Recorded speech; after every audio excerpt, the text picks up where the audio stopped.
तो दोस्तों good morning. अब थ्योरी ऑफ मशीन्स की जो क्वेश्चन सीरीज चल रही है उसमें वेलोसिटी एनालिसिस का एक अच्छा क्वेश्चन लूँगा जिसमें आई सेंटर का एक टॉपिक कवर कर लूँगा, थ्योरम ऑफ एंगुलर वेलोसिटीज़। तो भाई पहले मैं आपको थ्योरम ऑफ एंगुलर वेलोसिटीज़ का स्टेटमेंट बताता हूँ, इसको ध्यान से सुनना है। थ्योरम ऑफ एंगुलर वेलोसिटीज़ ये कहता है कि किसी भी दो लिंक का अगर दो लिंक है, दो कोई भी लिंक है, एक काइनेमेटिक चेन है जिसमें एक इनपुट लिंक होगा एक आउटपुट होगा, तो कोई भी अगर दो लिंक आप ले रहे हो तो उनका जो रिलेटिव आई सेंटर आएगा किसी भी दो लिंक का, तो उसकी वेलोसिटी सेम आएगी, चाहे उसे आप लिंक 1 में मानो या लिंक 2 में। 1 या 2 मतलब जो दो लिंक आप ले रहे हो उनका जो रिलेटिव आई सेंटर आएगा उसकी वेलोसिटी सेम आएगी, चाहे आप उसे पहले वाले लिंक पे कंसिडर करो या दूसरे वाले पे। तो यह है थ्योरम ऑफ एंगुलर वेलोसिटीज़, इसका यूज़ करके ये क्वेश्चन हम सॉल्व करेंगे। तो भाई क्वेश्चन क्या कह रहा है, यहाँ पे हिंज लगा हुआ है और OA एक लिंक है, इसको हम लिंक 2 बोल लें क्योंकि लिंक 1 जो है ग्राउंड हो जाएगा। जहाँ पे हिंज लगा है तो वहाँ पे क्या होगा, मतलब ग्राउंडेड जो चीज़ है वो लिंक 1 है, तो लिंक 1 जो है ग्राउंड हो गया, लिंक 2 ये है, लिंक 3 ये है, लिंक 4 ये है, दोबारा से ये वाला जो है ग्राउंड ही है। हिंज मतलब वहाँ पे एक सपोर्ट होगा तो ग्राउंडेड होगा वो, तो वो लिंक 1 है। तो भाई 1 2 3 4 इसमें 4 लिंक है। तो पहला क्वेश्चन तो ये है, लोकेट करो I24 मतलब relative I centre of link 2 और लिंक 4। दो लिंक जो है I24 बोल रहा है लोकेट करो, यानी कि लिंक 2 और लिंक 4 का रिलेटिव आई सेंटर लोकेट करो। और क्वेश्चन में उसने दे रखा है OC जो है, O से लेके C तक जो डिस्टेंस है ये वाली OC, उसका रेशियो जो है OA के साथ जो है K है, OC ratio OA equal to K। तो वो कह रहा है बताओ ω4 रेशियो ω2। तो भाई अब इस क्वेश्चन को सॉल्व करते हैं, इसका सॉल्यूशन यहाँ पे लिखूंगा। तो देखो यहाँ पे हिंज लगा हुआ है, ये हिंज लगा हुआ है तो, और ये लिंक 2 है, तो भाई ये जो है 1 था तो I12 हो गया है ना। लिंक 1 और लिंक 2 का जो रिलेटिव आई सेंटर है I12, ये आपको पता है, बेसिक चीज़ है। I12 ये हो जाएगा और I23 ये हो गया, ये है I34। तो भाई I12 I23 I34 जो दो लिंक का टर्निंग पेयर जहाँ पे बन रहा होता है वो रिलेटिव आई सेंटर होता है डायरेक्टली। I34 ये हो गया और I14 ये हो गया, क्योंकि ये लिंक 1 था, यहाँ पे ये लिंक 1 था I14। तो भाई इसको खाली ऐसे दिखाता हूँ, आपको पता है ये हिंज करके यहाँ पे I14। तो एक चीज़ ध्यान रखनी है, एक होती है कैनेडीज थ्योरम। वो कैनेडीज थ्योरम क्या कहती है कि अगर कोई 3 लिंक है तो उनके रिलेटिव आई सेंटर जो है सेम लाइन पे आने चाहिए। तो भाई देखो यहाँ पे क्या है, I34 I14, तो I13 इस लाइन में आना चाहिए कहीं पे, और I12 I23 यहाँ है तो I13 इस लाइन पे आना चाहिए कहीं पे। यानी कि कोई भी दो लाइन के इंटरसेक्शन पे हमें मिलेगा वो चीज़ जब ऐसी कंडीशन आ जाए, जैसे कि लिंक 3, जैसे यहाँ I34 है और I14 है, तो बचा क्या, कौन कौन सा लिंक हम ले रहे हैं, 3 4 1 4, यानी कि लिंक 3 लिंक 4 और लिंक 1 की बात यहाँ पे कर रहे हैं। तो I34 मिल गया, I14 मिल गया, अब क्या बचा I13, तो वो इस लाइन में आना चाहिए कहीं पे, और वो हमें यहाँ से मिल जाएगा I12 I23, तो I13 इस लाइन में आना चाहिए, यानी कि इनके इंटरसेक्शन पर I13 होगा, यानी कि यहीं पर आ जाएगा वो। तो भाई हमें पता लग गया था कि I13 जो है इस लाइन पर कहीं होना चाहिए, इस लाइन पे, और I12 I23 यहाँ है तो इस लाइन पे I13 इसी लाइन पे होना चाहिए, यानी कि ये जो इंटरसेक्शन है I14 तो है ही, साथ में I13 भी यही हो जाएगा। तो यहाँ पे लिख दो I14 मामा I13 है ना, ये लिख दिया। अब ऐसे ही देखो I34 यहाँ पे I23 यहाँ पे, तो क्या बचा, वो वाली लाइन देखो, लिंक 3 वाली लाइन, लिंक 3 वाली लाइन पे कैनेडीज थ्योरम लगाओ। I34 है उसमें, I23 भी उसमें है, ये वाली लाइन पे I34 जो है यहाँ पे, I23 वहाँ पे, तो कौन सा बच गया भाई, I24 इस लाइन पे होगा कहीं, है ना।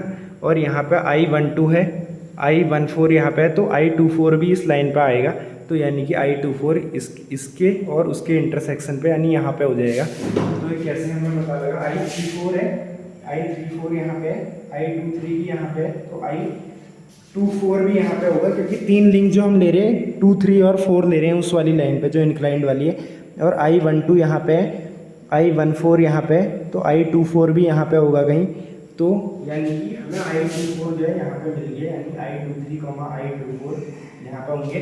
तो भाई अब हम लगाएंगे थ्योरम ऑफ एंगुलर वेलोसिटीज़। तो मुझे ओमेगा 4 से कनेक्ट करना है ओमेगा 2 को, क्योंकि उसका रेशियो चाहिए मुझे।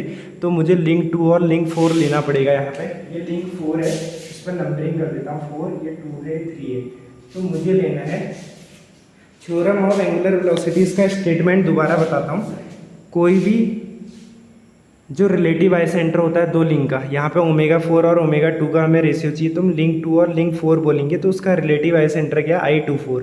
तो I24 को चाहे आप लिंक 2 पे कंसिडर करो या लिंक 4 पे, उसका जो एंगुलर वेलोसिटी, जो उसकी वेलोसिटी है, लीनियर वेलोसिटी, वो सेम आएगी, चाहे आप किसी भी लिंक पे उसे लो, 2 पे लो या 4 पे। तो भाई I24 वाला एक पॉइंट है, ये वाला, इस पॉइंट को ए पॉइंट है, ए पॉइंट पर I24 आ रहा है। तो इसकी एंगुलर, इसकी वेलोसिटी जो है, लीनियर वेलोसिटी मैं निकाल रहा हूँ। जब मैंने इसे लिंक 2 पे माना तो लीनियर वेलोसिटी क्या होती है, आर ओमेगा।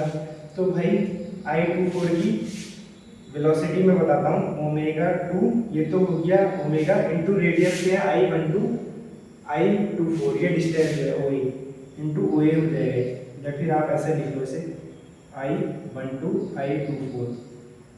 ये कैसे कर रहे हो, जैसे मैंने लिंक 2 और लिंक 4 पे देखा तो मैंने बोला कि I24 जो है रिलेटिव आई सेंटर है, तो उसकी वेलोसिटी सेम आएगी, चाहे 2 पे मानो या 4 पे। तो अगर 2 पे उसे मानूंगा तो ओमेगा 2 इंटू रेडियस क्या हो जाएगी, I12 I24, क्योंकि इस पॉइंट के अबाउट रोटेशन हो रहा है लिंक 2 का, और जो डिस्टेंस है I24 की वो ये वाली है, I12 और I24 के बराबर, इक्वल टू, अब मैं उसे लिंक 4 पे अगर मानूँ तो लिंक 4 इस पॉइंट के अबाउट रोटेट हो रहा है, ये वाले पॉइंट के, I14 वाले पॉइंट के। तो उसकी वेलोसिटी, अगर मैं इस पॉइंट को लिंक 4 पे मान रहा हूँ, वो है नहीं, एक्चुअली में है नहीं ये पॉइंट लिंक 4, तो ये है ना, क्योंकि तो लेकिन उसे मानना पड़ेगा लिंक 4 पे। थ्योरम ऑफ एंगुलर वेलोसिटीज़ का ये स्टेटमेंट है। तो वो वेलोसिटी क्या आ जाएगी, ओमेगा इंटू रेडियस क्या हो जाएगी, पॉइंट ऑफ रोटेशन से, I14 I24। तो भाई ये हो गया ओमेगा 4 इंटू I14 I24। तो अब इसको क्या करा, I12 I24 जो है OA के बराबर है, तो OA अपॉन ये वाली जो डिस्टेंस है वो क्या आ रही है, OC, ये C पॉइंट था ना ये वाला, ये वाली डिस्टेंस लेनी है मुझे, I14 I24 इस साइड में, तो वो हो जाएगी OC माइनस OA। तो इसको, इस चीज़ को इसके अपॉन में ले आओ, OC minus OA equal to omega 4 by omega 2, ये मुझे निकालना है। तो भाई ये चीज़ मुझे निकालनी थी, ओमेगा 4 बाय ओमेगा 2। अब मुझे OC रेशियो OA पता है, तो इस वाले OA को आप नीचे ले आओ, तो OC बाय OA माइनस 1 आ जाएगा, यानी कि यह आ गया 1 upon OC by OA minus 1, यह आ गया 1 अपॉन K माइनस 1, यानी ओमेगा 4 रेशियो ओमेगा 2 जो है 1 अपॉन K माइनस 1 आएगा। तो भाई इस वाली चीज़ में हमें कई चीज़ I24 लोकेट करना था, वो हमने कर दिया, I24 यहाँ पे आएगा। तो दोबारा से दो चीज़ ध्यान में रखनी, दो थ्योरम लगती है आई सेंटर वाले टॉपिक में, कैनेडीज थ्योरम, वो कहती है अगर कोई भी 3 लिंक जो है रिलेटिव मोशन में है तो उनके जो आई सेंटर है, रिलेटिव आई सेंटर, वो सेम लाइन पर आएंगे। पहला कॉन्सेप्ट ये लगेगा। दूसरा थ्योरम ऑफ एंगुलर वेलोसिटी, वो कहती है कोई भी दो अगर लिंक है उनके बीच में रिलेटिव मोशन हो रहा है तो उनका जो रिलेटिव आई सेंटर है उसकी वेलोसिटी सेम आएगी, लीनियर वेलोसिटी, चाहे उसे आप पहले लिंक में मानो या दूसरे में। तो इस केस में जो दो लिंक थे, हमने लिंक 2 और लिंक 4 लिए, तो ये जो I24 था उसकी वेलोसिटी है, अगर उसे लिंक 2 पे आप लोगे, और ये तब है जब लिंक 4 पे लोगे, वो सेम करके हमने रेशियो निकाल दिया उनकी एंगुलर वेलोसिटी का। तो इस थ्योरम को हम कहते हैं थ्योरम ऑफ एंगुलर वेलोसिटीज़। इसको लिख देता हूँ मैं, ये जो है TOAV, theorem of angular velocities, ये ध्यान रखना है थ्योरम। और ये क्वेश्चन हो गया ओवर। तो भाई बाय।